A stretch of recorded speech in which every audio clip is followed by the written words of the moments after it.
সেই সাথে নতুন বাংলাদেশ করার জন্য নতুন নেতৃত্ব প্রয়োজন হবে। পুরানরা নতুন বাংলাদেশ করতে পারবে না।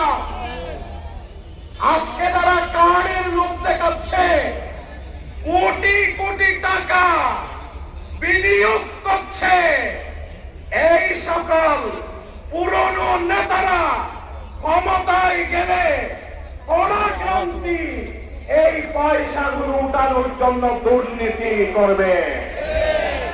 কারণ তারা দুর্নীতিতে সিদ্ধহস্ত, দুর্নীতিতে তাদের কোনো চুরি নেই।